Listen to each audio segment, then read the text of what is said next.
Good afternoon. A major cleanup effort is underway following flooding in Mississauga. A vehicle smashed into a fire hydrant in the area of Huron-Ontario and Dundas, snarling traffic along the stretch. CTV's Janice Golding has been following the cleanup effort and joins us live with the latest. Janice. Hi, Natalie. As crews are working very hard trying to deal with a major flooding situation here in Mississauga, which has been causing all sorts of problems this morning. Now, take a look at the situation here at Huron-Ontario and Dundas. People sliding away as they commuted to work, as they carefully minced their way across the street, hoping not to be one of the unfortunate ones to fall. People had to slosh through several inches of water with a layer of ice underneath. Works crews have been working hard trying to deal with the issue, but there have been road closures as a result. Originally, it was thought to be a water main break, but now the Region Appeal says the water operations team believes someone actually drove into a hydrant, knocking it over. In the meantime, they're trying to shut down the water main to isolate the hydrant, so area residents and businesses will be out of water for some time. Here's reaction on the street today. See, these guys, they're not doing their job right, man. This should never happen, you know? But what are you gonna do? Dundas or Ontario been a mess for a long time, but this is we don't need on top of it. Well, I'm coming down this area. Until I reached there, I saw the whole area is full of water, so I'm totally wet and soaked. The Region Appeal says as long as the damage isn't too extensive, they hope to have the situation resolved sometime this afternoon and getting the water back on for people in the area. Reporting live, I'm Janice Golding. Now back to Natalie. Okay, thank you, Janice. Still to come this hour, the mayor takes a look back at 2025. Olivia Chow sits down with CTV News to discuss the year that was at City Hall a little later in the newscast. But first, one person was injured in a shooting near Keele and Finch last night. Emergency crews were called to the area of Four Winds Drive and Sentinel Road around 10:15 last night. They found a man in his 20s suffering from a gunshot wound. He was taken to hospital with serious injuries. So far, police have not provided any information about possible suspects. Police are asking for the public's help to identify a man wanted in a criminal harassment investigation. The suspect is accused of distributing papers containing sexual and inappropriate messaging to children at Withrow Park. CTV's Beth McDonnell has been following this investigation and joins us live with more. Beth. Natalie, Toronto police are warning people in the Withrow Park area about a man allegedly handing out papers to children with inappropriate sexual messages. Officers say it happened December 18th in the afternoon after school. The park is near Logan and Danforth and next to two elementary schools. Police say the man approached several children before taking off. They put out information about the incident on December 21st, but still haven't been able to identify him. This is a look at the suspect. Police are hoping the public will take notice and help them out. The man is believed to be between 30 and 40 years old and about 6 feet tall. He was last seen wearing a black hooded jacket and gray crossbody bag. It's reported that there are some sexual and inappropriate messaging. I don't have the exact quotes, but it would probably be something that, when they glance at children who glance at it or parents, that it's something that an adult should not be saying to children, especially children they don't know. But I think the important thing here is that, for us to have conversations with our kids when they're at the park, and if they are approached by an adult, if they feel uncomfortable, unsafe, with anyone approaching them, that they should tell someone. Obviously, I don't want kids exposed to that sort of thing. Obviously, unpleasant and unexpected. And at least glad people are reporting it and trying to share the news and spread word so they can watch out for it. This has been deemed a criminal harassment investigation. Anyone with information is asked to contact police or Crime Stoppers. Reporting live, I'm Beth McDonnell. Natalie, back to you. Okay, thank you, Beth. A 47-year-old man has been arrested after allegedly lighting someone's jacket on fire at Scarborough Town Centre. Police said the suspect was walking in the mall around 6:30 yesterday morning when the victim left their jacket on a chair. The suspect allegedly picked it up and lit it on fire and then walked away. The suspect then tried to light another person's jacket on fire outside one of the mall's entrances.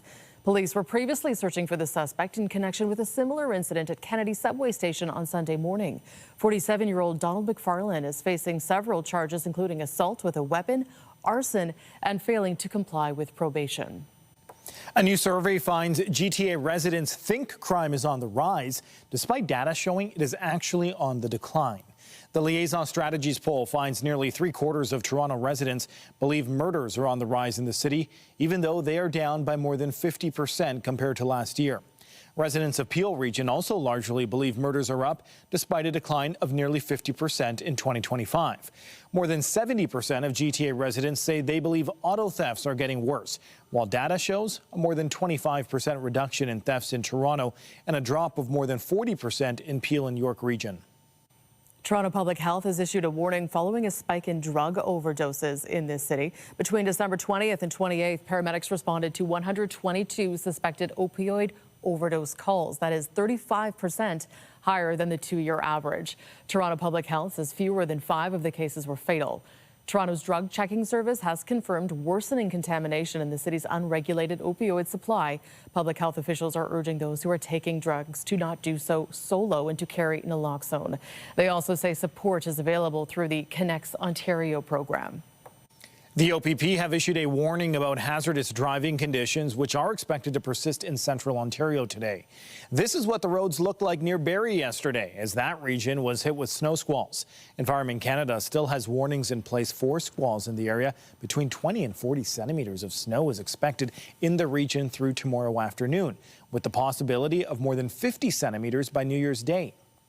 Meanwhile, the city says its 5 warming centres are now open. The sites are activated when the temperature is forecast to reach -5 degrees or below, or when a winter weather event warning is issued.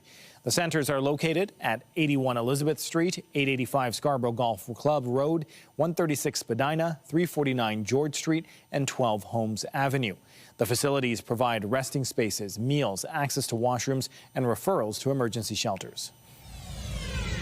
More news in a moment, but first, a live look down at Nathan Phillips Square. What a beautiful, bright day to be out skating, but it is cold out there. It remains chilly. The GTA under a snow squall watch. Jessica Smith is here with a look at the current conditions. Jess. It's nice to finally see the sun again. It's been a gloomy few days. It doesn't necessarily mean it's warmer. It often is the opposite. It definitely is chillier, but at least we get some breaks from all that cloud cover and the snow, at least for now. But we are under that snow squall watch as we continue to see lake effect snow impact central and southern Ontario. Heavier for our friends along those eastern shorelines of Lake Huron and Georgian Bay and throughout cottage country. Again, we are under that watch here in the city. We'll see bursts throughout the afternoon, those heavy bursts of really concentrated snow, and then it clears up almost instantly. So keep that in mind when you're traveling throughout the day today. It will make visibility really challenging. It is cold. We're at -5 through Hamilton, feeling like -14. Even colder the further east you go. Ottawa feeling like -26.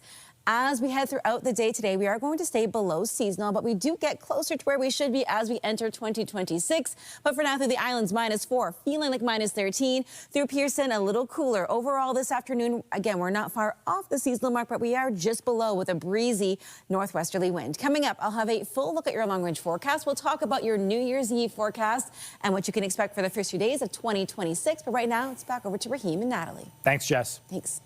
As 2025 draws to a close, so too does another year of policy and politics at Toronto City Hall, where the mayor was working to implement her progressive vision for the city. Olivia Chow making moves to the way services are delivered in this city. The question from critics was at what cost? I sat down with the mayor to look back on the year that was and ask what comes next in the election year ahead. This is a study. This is a circle. In a place that the mayor describes as one of the most welcoming spots in the city. Welcome to Toronto. Olivia Chow professes her love for the library. It's so great for a family, for everyone. Toronto's 100 branches now open on Sundays.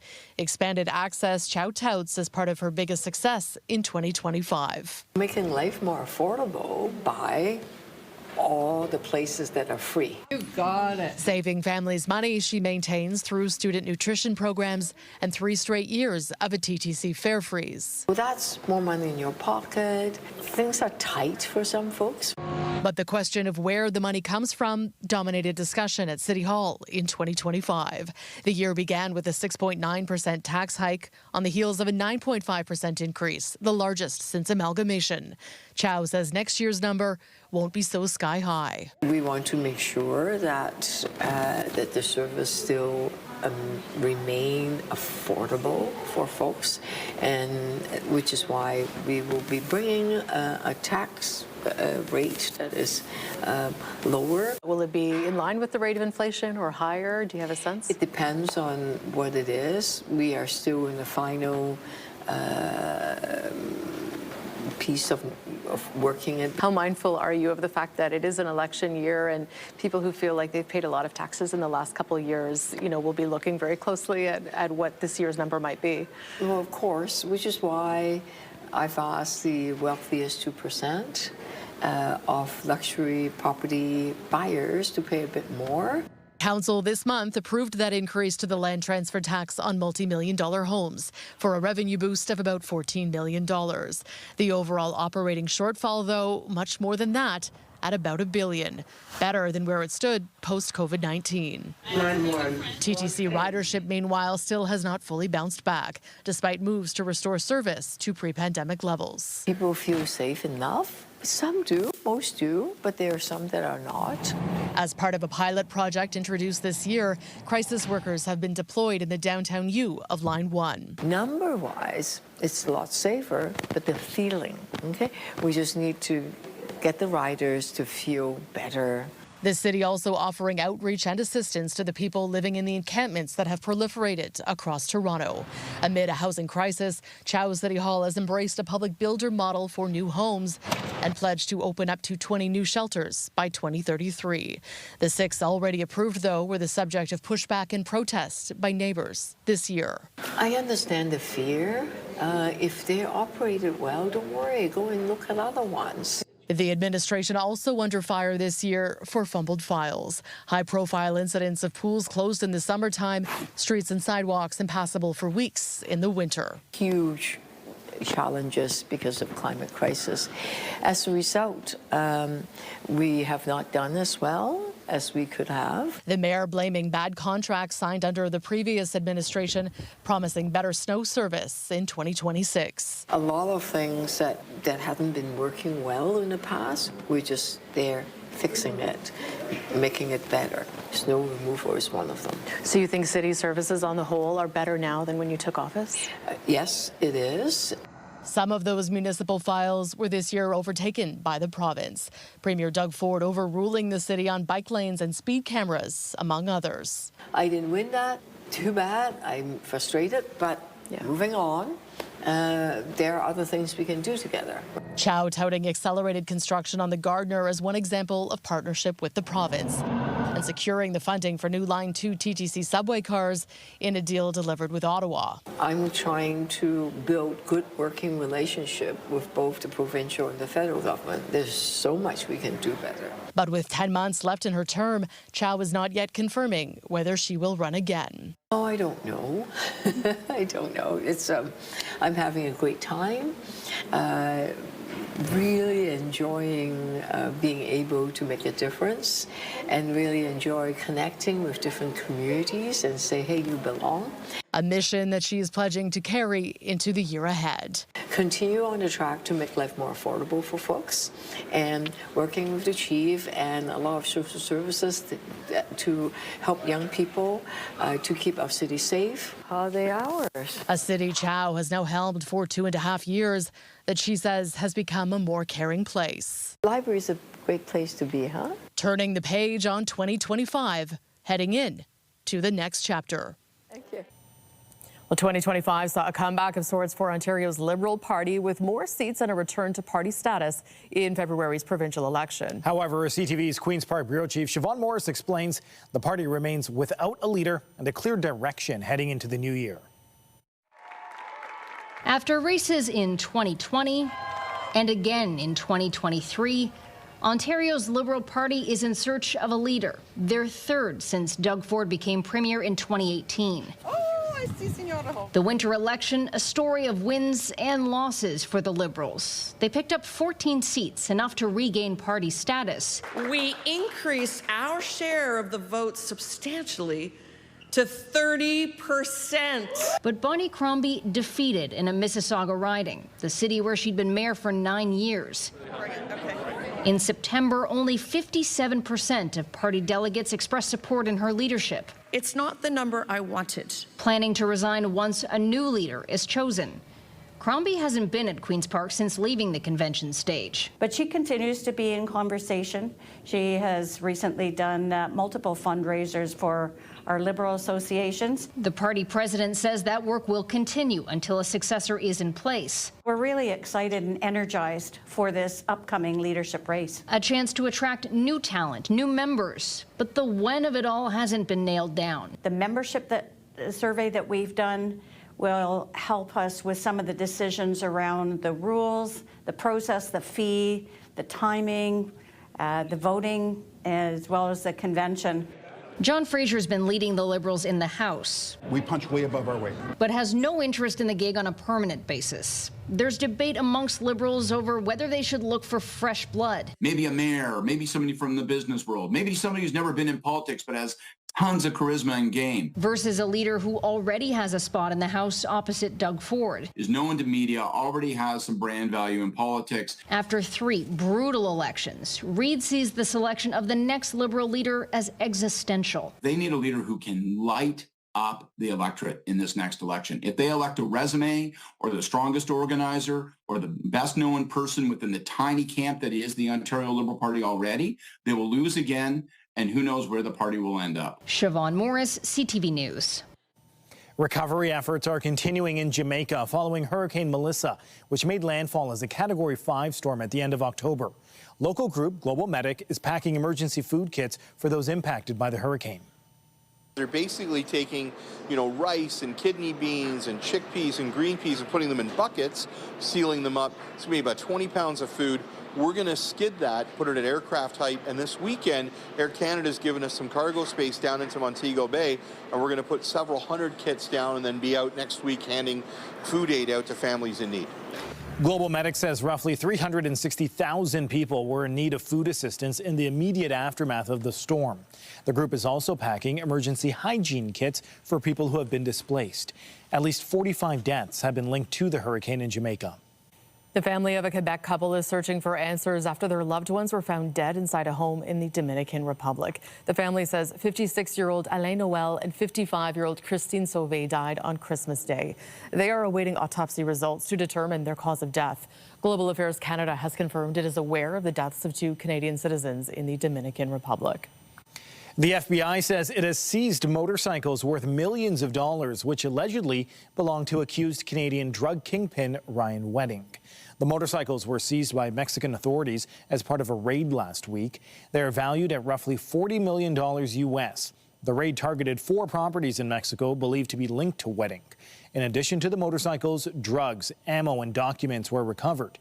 Wedding, who the FBI alleges runs a global drug empire, is among the 10 most wanted suspects in the U.S. He is also wanted by Canadian authorities. U.S. President Donald Trump has confirmed reports that the U.S. military struck an area in Venezuela earlier this month. The exact details of the attack remain unclear, but it marks the first time the U.S. has carried out land operations in the South American nation. There was a major explosion in the dock area where they load the boats up with drugs. They load the boats up with drugs, so we hit all the boats, and now we hit the area. It's the implementation area. That's where they implement, and that is no longer around. Is that the only strike that the U.S. has done? I don't want to comment on that. The news comes as the U.S. military has released footage of a strike on a boat which reportedly happened earlier today. The U.S. military says the attack killed 2 men suspected of carrying drugs in the Pacific Ocean. At least 107 people have been killed in 30 American strikes on alleged drug smuggling boats this year. Israel will halt operations of several humanitarian organizations in Gaza starting on January 1st. The Israelis say the decision was made because the aid groups failed to meet new rules that vet international organizations working in the territory. The requirements include sharing information about staff, funding, and operations. Some organizations have said that Israel's rules are arbitrary and could endanger staff. Also today, Canada joined more than 10 other countries issuing a statement saying, quote, "We express serious concerns about the renewed deterioration of the humanitarian situation in Gaza, which remains catastrophic." Russia's defense ministry says the country's nuclear-capable Orshenik missile system has entered active service. The announcement comes as negotiations continue for a peace deal to end the country's war in Ukraine. The missile system has been deployed in neighboring Belarus. Russian President Vladimir Putin had previously stated that the missiles would enter combat duty this month. At a meeting of top Russian military officers, Putin also stated his country would pursue further control of the disputed Donbass region. Putin's remarks come after U.S. President Donald Trump hosted Ukrainian President Volodymyr Zelensky earlier this week and claimed a peace deal between Ukraine and Russia was closer than ever before. China fired rockets into the waters near Taiwan today as part of a second day of military drills around the island nation.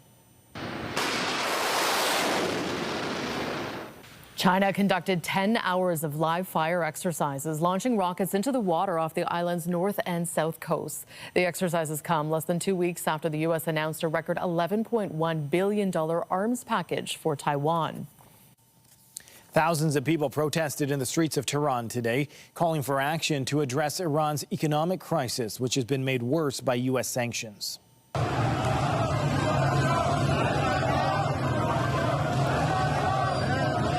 People took to the streets to express their anger over rising inflation and high costs. Iran's currency is currently at a record low compared to the U.S. dollar. Iran's president has urged his government to listen to what he called the legitimate demands of demonstrators. U.S. sanctions on Iranian exports and oil have had a crippling impact on the country's economy. Actor Idris Elba has been knighted as part of the United Kingdom's 2026 New Year Honours list. Elba was recognized for his charity work, joining more than 1,000 other award recipients. While not everyone on the list was knighted, King Charles did bestow the honor on actor Gary Oldman and soccer icon David Beckham earlier this year. A Scarborough retiree is ending 2025 on a high note. 72-year-old Sweat Man Wong won more than $333,000 after purchasing one of 3 winning Max Millions tickets in the November 25th Lotto Max draw. OLG announced the winner earlier this week. Wong says she checked her ticket twice to make sure she really hadn't actually won.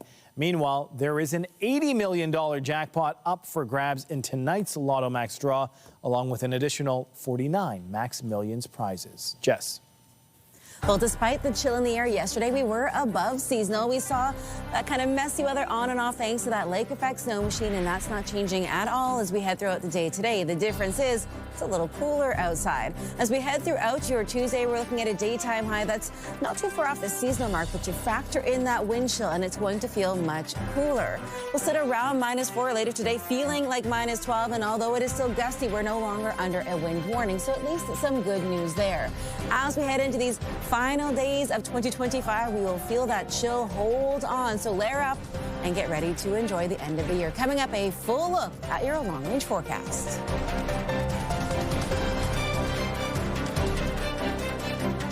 When you see it happen, send it to CTV News. Text 10400 from your screen to ours. Text 10400. Welcome back. Well, as you take a look behind us, you can see some beautiful sunshine. That's great. But the weather today is interesting because we saw Janice live at the beginning of the newscast, and you could see some snow behind her. It was blustering. Then we panned over to Beth, and she had beautiful sunshine. So just depending on where you are, it's a bit of a varying degrees of weather today. Yeah, and even when it is so cold outside, for me at least, seeing the sun, it is good for the soul. It warms you up even if it's still really cold out there. It has been forever and a day since I feel like I've seen the sunshine. So although it is cooler, and that's usually indicative of cooler weather, I will take the sunshine all day long. But we are dealing with those snow squalls kind of popping up, so you can look to one end of the city, lots of sunshine. The other end, lots of snow, and then it switches. That is just the nature of these snow squalls, so just keep that in mind throughout the day today. Weather is brought to you by the Presler Law Firm. Injury lawyers, you don't pay unless they win. Now, the sunshine again, is stunning. We love a blue sky, but my goodness, it is cold out there. It's fresh. I'll say it's fresh because we really aren't that far off the seasonal point. But if you're outside without the appropriate layers, it is going to be a challenge. Again, we're still under that snow squall watch. We're seeing those bursts of snow off of Lake Huron and Georgian Bay thanks to a breezy westerly wind, and that carries us through our Tuesday. So again, if you want to get outside, lots of the city skating rinks are open. Enjoy it, but layer up accordingly. We're looking at heavier snow still impacting those communities along those eastern shorelines, Lake Huron and Georgian Bay. Very likely to see another really challenging day when it comes to the weather. Temperature-wise, significantly cooler today. We are holding on at -4. Right now, it'll feel like -12 when you factor in that wind chill. For our friends in Ottawa, it feels like -26. Anywhere north of North Bay, those wind chills are fierce into that kind of -30 category. As we head into our afternoon, again, we should be around -1, -2 for the daytime high this time of year. So we're not really that far off of where we should be. But again, it's that wind chill that will kind of add that bit of an extra nip into the air. Tonight, dropping down to -6, which is above seasonal. But again, that wind chill having it feeling significantly cooler. As we head in towards, again, that second half of our day, we'll see our winds stay fairly consistent. But it's that lake effect snow machine that is going to impact your commute no matter where you are throughout really central and southern Ontario throughout the day today. We're not looking at any significant systems today, but it is, again, that lake effect snow. We're watching this low moving in as we head in towards New Year's Eve, bringing snow kind of in that midday window, moving out just in time for the evening. But keep that in mind if you're traveling to or from any events before or for New Year's, that could impact your day. As we head throughout the rest of our Tuesday afternoon, the cloud cover rolls in a little bit later on. We look at more lake effect snow impacting areas kind of north of the GTA as we head in towards that kind of early part of our night and overnight into Wednesday morning. Again, the friends that we have along those kind of shoreline communities in Lake Huron, Georgian Bay, you don't really get a break.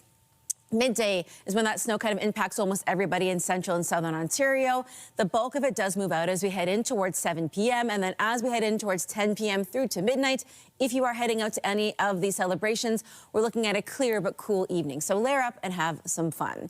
As we head into the first day of 2026, it is going to be cool, but at least we get a little sunshine. That lake effect snow machine, though, really not stopping anytime soon. So keep that in mind when it comes to your travel. Temperature-wise, although we aren't far off the seasonal mark today, you again, factor in that wind chill and it feels significantly cooler out there. As we head in towards your Wednesday, again, the bulk of that snow is in the mid-afternoon and it moves out into the evening. So plan your kind of travel accordingly if you can, or take transit if you can. As we make our way into Thursday, a little more sunshine out there. Is fresh though, but it's a good welcome to 2026. And as we head into the first few days of a brand new year, we hover around the seasonal mark. The next chance of heavier snow, not really until Monday of next week. So lots to look forward to. Raheem, I'll send things back over to you. Thanks, Jess. Thanks. Let's talk some sports. The Raptors were looking for a second straight win when they took on the Orlando Magic last night. Here's Ingram. Kicks it. Swings. Three! Bucket and bucket. The Raptors rallied from a 21-point deficit to beat the Magic, securing a 107-106 win. That marked the team's biggest comeback this season. The Raptors will be back on the court tomorrow to host the Denver Nuggets. Team Canada took on Denmark last night, looking for a third straight win to open the World Junior Hockey Championship. Aged out. Michael Hayes feeds that down, takes the return pass, slings it across, score! Canada scored on an early power play and went on to dominate the game. They beat Denmark 9-1 with star forward Gavin McKenna notching a hat trick. The team will be back on the ice tomorrow to play Finland. While the roller coaster Maple Leafs will be looking to get back in the win column when they face off with the New Jersey Devils tonight. Getting back is Riley. On the wing for Kane. In and out of the glove. Making the play. Hildeby. Loose puck here for Simon Edmondson, though. He gets chopped at. Edmondson right to the goal. He scores! What a play. The Leafs are coming off a 3-2 overtime loss to Detroit on Sunday. Puck drop for tonight's game against the Devils is set for just after 7 p.m. at Scotiabank Arena. The Scepters will be looking for a second straight win when they face off against the Minnesota Frost tonight. Less than 2 minutes to go here. Turnbull digging out in front. They score! The team is coming off a 2-1 win over the Montreal Victoire on December 27th. Puck drop for tonight's game against the Frost is set for just after 7 at Coca-Cola Coliseum. Still to come, taking a look back at the year in provincial politics. We'll have a review of the biggest stories that came out of Queen's Park in 2025 when we come back.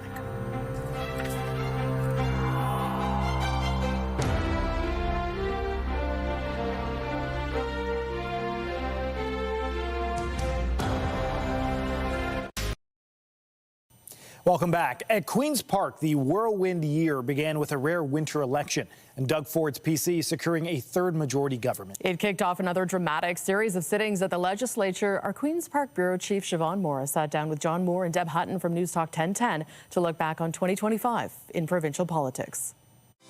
I'm John Moore. We're taking a look back at 2025 and a look forward to 2026, this time on the provincial scene. With me are Deb Hutton, who spent a considerable amount of time assisting premiers at Queen's Park during her career and is now the host in the afternoons on News Talk 1010, and Siobhan Morris, who also makes her home right now at Queen's Park, but used to be at News Talk 1010, but you are, of course, the Queen's Park Bureau Chief. Let's start with the fact that this was an election year.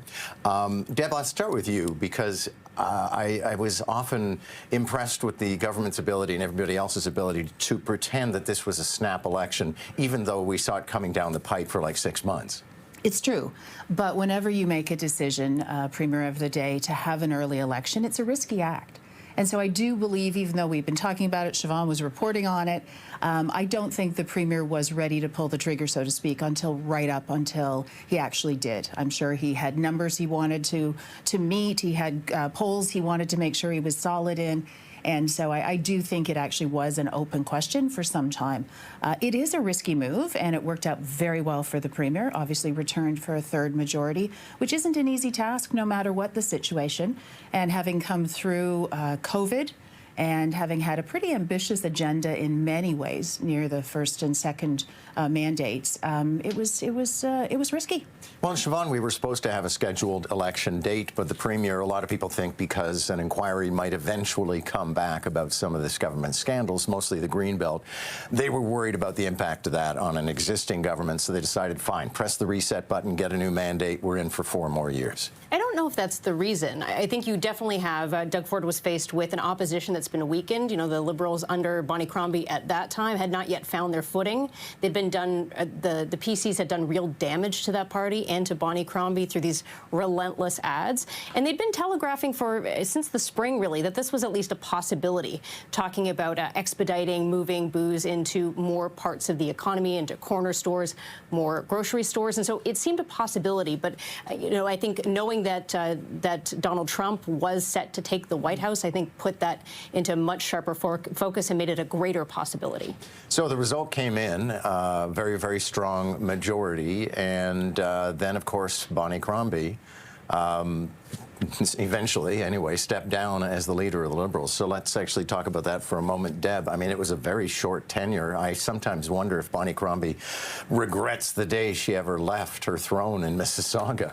Well, and who knows? I mean, I know we're going to talk a little bit about 2026, but it's possible she may try and recapture that throne, so to speak. As Siobhan said, she never found her footing. I don't think the party under her leadership was ever the Bonnie Crombie party, and that's really, really important when you're trying to take a party from third to first. It has to be in your own image. The policies have to be something you're comfortable with, and she just, I don't think, ever got there.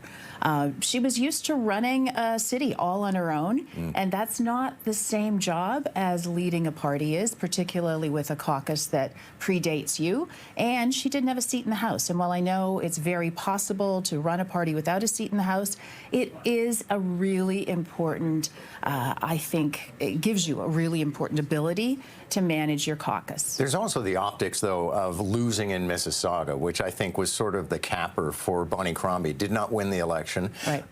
Although arguably, Siobhan, the Liberals had a lot of crowing rights. I mean, with the vagaries of our electoral system, we have the Liberals actually, I think, close to 30% in the last run. And it didn't move the needle at all in terms of seats. It didn't. I mean, as you said, you know, the Liberals have a lot to celebrate in that they were able to pick up enough seats to actually have party status in the House, so they are a more visible presence at Queen's Park every day. But Bonnie Crombie did not deliver a lot of what she promised when she was running for leadership, and that was to deliver the 905, because she is a known entity in this part of Ontario, and we just didn't see that translate in seats. That was an area that the Progressive Conservatives continued to dominate, and in the far-flung parts of Ontario, she wasn't able to break through, something you really need to do if you have any hope of forming government. Let's talk about trade and tariffs and the whole Captain Canada thing. And Deb, Canadians and especially Ontarians, I think, really seemed to groove to the message that Doug Ford had. And it also seemed, I think it was highly coordinated, that he and different levels of government had different approaches so that he could be the tough guy once in a while and then the avuncular Falstaffian friend of the Americans at the same time. Yeah, I mean, there's a lot to that.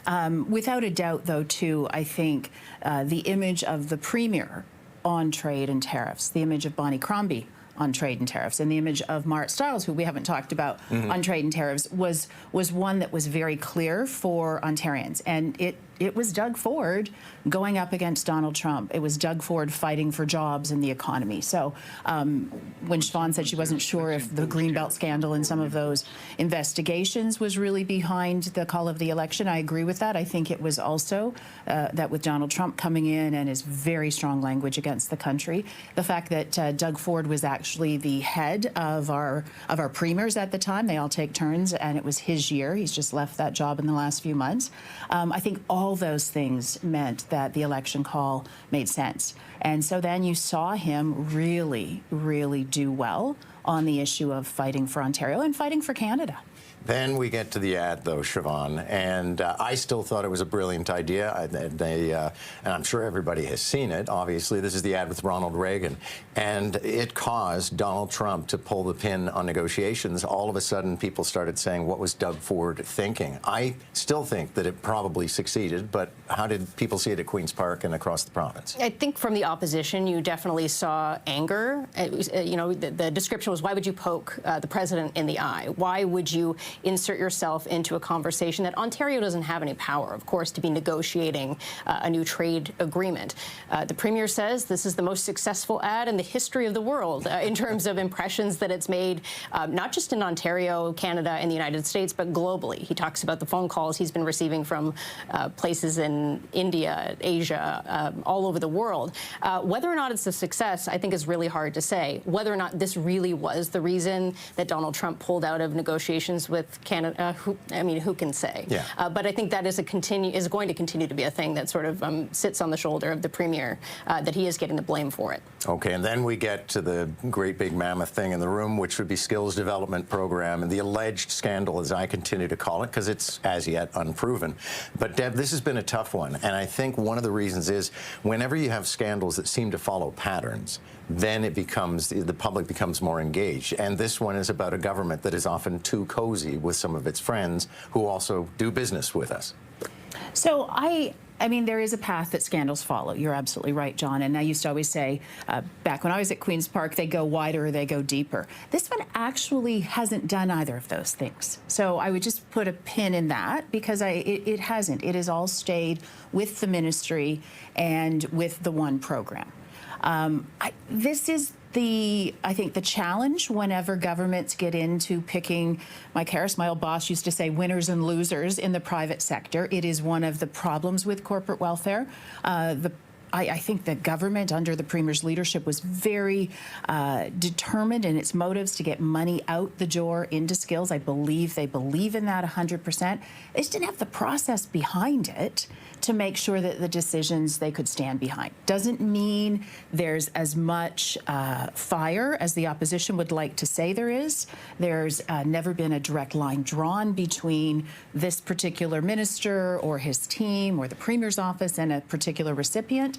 Lots of fire, for sure. And so I think that's the problem with it. But you're always going to have a little bit of that when you're doling out money to individual companies. Yeah. And Siobhan, very quickly, I'm old enough to remember Cabinet Minister gets in trouble, Cabinet Minister gets fired. David Piccini did not get fired. He did not resign. He was still in the House. And he continues to be photographed with the Premier at events recently. And so I don't see any sign that the Premier's confidence is waning in David Piccini. I don't expect him to be moved unless it was something he asked for. And I think even then you have to worry about if you're the Premier saving face, if it looks like you're trying to cover something up, if you were to move him. And the Premier's talked about having continued confidence in that minister. We've been talking about the year that was in Ontario politics. Deb Hutton and Siobhan Morris with me. I'm John Moore from News Talk 1010. Still to come, taking a look at some of the most reliable car brands heading into the new year. Pat Foran will have those details when we come back. Get Toronto's top stories, breaking news alerts, and watch live. Download the CTV News app. Buying a new car isn't cheap these days, and if you need to take out a loan, it's going to cost you even more. So making the right choice matters. Consumer Reports reviews which brands give you the best value for your money, and they have a list of what they say are the most reliable brands too. Here's Pat Foran and Consumer Alert. Every year, Consumer Reports asks its members about any problems they've experienced with their vehicles over the past 12 months. The survey covers areas from minor issues like trim and infotainment systems to serious and costly ones involving the engine, transmission, or electric motors. Problems no one wants to deal with on a new car. The problem is that once the warranty expires, an unreliable new car starts becoming a real headache, and it costs you time and money. This year, they analyzed data from about 380,000 vehicles. The top brands include Toyota, Subaru, and Lexus, with Honda and BMW rounding out the top 5. The same automakers continue to dominate our top brand rankings. And that's because when they're looking to redesign a model, they're not making huge seismic changes. And many models across the line use shared components. The latest findings show that EVs and plug-in hybrids remain more trouble-prone than traditional gas models, while conventional hybrids, which don't need to be plugged in, continue to stand out for reliability. Hybrids are more complex than internal combustion models. However, some manufacturers, in particular Toyota, but also Hyundai and Kia, have worked out the bugs. And in some cases, the reliability of the hybrid models is similar to or even better than the regular versions. Along with better fuel economy, researchers found hybrid versions often deliver a smoother driving experience than traditional gas models. Pat Foran, CTV News. Forbes magazine says Beyoncé is the latest musician to become a billionaire. Give me my check. Put some respect on my check. Pay me in equity. Pay me in equity. Watch me reverse out of dick. She and her husband Jay-Z are among the 5 musicians the magazine has declared to be billionaires. The other 3 are Taylor Swift, of course, Bruce Springsteen, and Rihanna. Forbes says most of Beyoncé's wealth comes from her music catalog and global tours. Coming up, lengthy lineups for a taste of Taco Bell. We'll have more on a fast food frenzy in a small town in Newfoundland when we come back.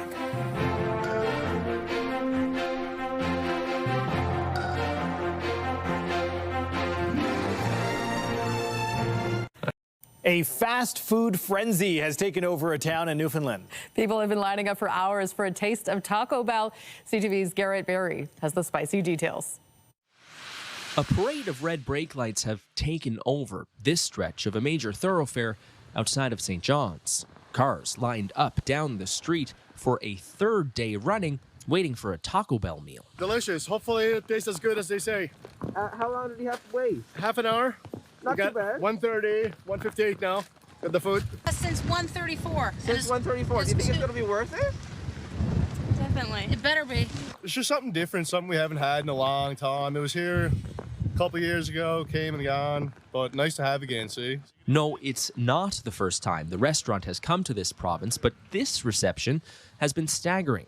Over the weekend, some reported waiting hours just for a taste. My son's birthday's New Year's Day. He wanted some. The lineup seemed pretty good today, so I said, okay, I'd get in the lineup for him to have a try. The city of Mount Pearl has been forced to implement some traffic measures to help manage this lineup. They've banned left-hand turns in or out of the Taco Bell restaurant itself.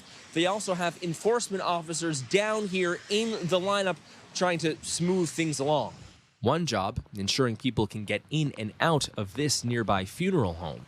The dining mania hasn't spilled over to other area restaurants, and not everyone is a huge fan of the drive-through craze. Disposable dining dollars are at a premium more now than they've ever been. Restaurateur and industry advocate Todd Parent says the local independent restaurant scene is simply in competition with some of these fast food giants. We're in a world where the public needs to decide what kind of communities they want to live in, and if they want to live in fast food, franchise-dominated, cities and towns, then they get to ultimately the customer gets to decide. He hopes that these dedicated customers remember businesses like his, especially during the slow winter months.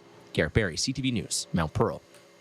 I wanted to see someone eating a gordita crunch and give me a live review. I think we know what we're getting for Fry lunch. Supreme, yeah. I'm getting Jamaican food. That's just a given. But, I mean, regardless, it looked delicious. And a hot meal on a cold day. That's it. That's right. There ain't nothing better. And I just really want food. I'm starving, but it is lunchtime.